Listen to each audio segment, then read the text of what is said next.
জামাতের কর্মীরা সারা পৃথিবীতে কালেমার দাওয়াত দিয়ে যাবে। আমি আজ আন্দোলনের এই স্তরে আপনাদের সবাইকে এই আহ্বান জানাচ্ছি যে নিজেকে শাহাদাতের জন্য আল্লাহর কাছে পেশ করুন। আল্লাহ তাআলা আমাদেরকে শহীদ হিসেবে কবুল করুন।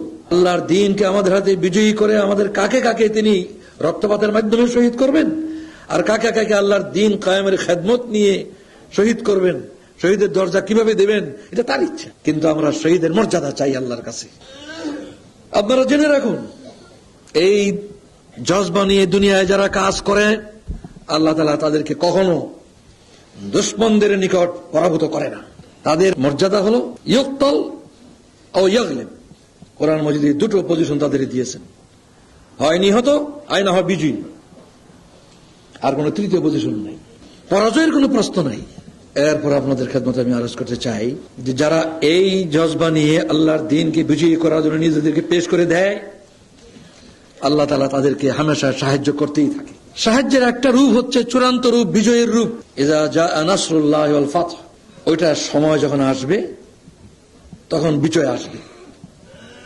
কিন্তু তার পূর্বে প্রতি পদে পদে দ্বীনের পথে কর্মতৎপর কাফেলা ব্যক্তিগতভাবে এবং জামাতবদ্ধভাবে সকলেই আল্লাহর সাহায্য পেয়ে থাকে সবসময়। আল্লাহ তাআলা নবুয়তের ৫ম বর্ষে যখন এই জুলুম নির্যাতন শুরু হয়েছে, সেই সময় আল্লাহ তাআলা সূরা আর-রুমের ৪৭ আয়াতে ঘোষণা করেন, ওয়া কানা হাক্কান আলাইনা নাসরুল মুমিনিন। মুমিনদেরকে সাহায্য করা এটা তো মুমিনদের আমার নিকট তাদের হক, এটা আমার ডিউটি, এটা আমার দায়িত্ব। এই দায়িত্ব আমরা তার উপরে চাপাইনি, এই দায়িত্ব তিনি নিজেই গ্রহণ করেছেন। তিনি বলেন যে মুমিনদের আমার নিকট এটা পাওনা, এটা তাদের হক যে আমি তাদেরকে সাহায্য করব। কিন্তু চূড়ান্ত সাহায্য বিজয়ের রূপে আসবার পূর্ব পর্যন্ত একথা প্রমাণ করতে হবে যারা সত্যিকার ভাবে বিজয়ের যোগ্য।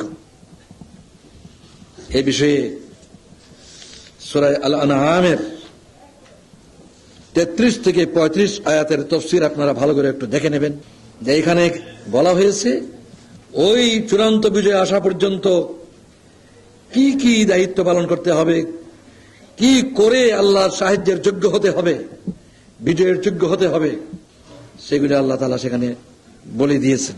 এই সংগ্রাম যুগে বিজয় আসবার পূর্বে এ পর্যন্ত আল্লাহ তাআলা আমাদেরকে কিভাবে সাহায্য করেছেন তা হিসাব করলে আমি বিস্মিত হই।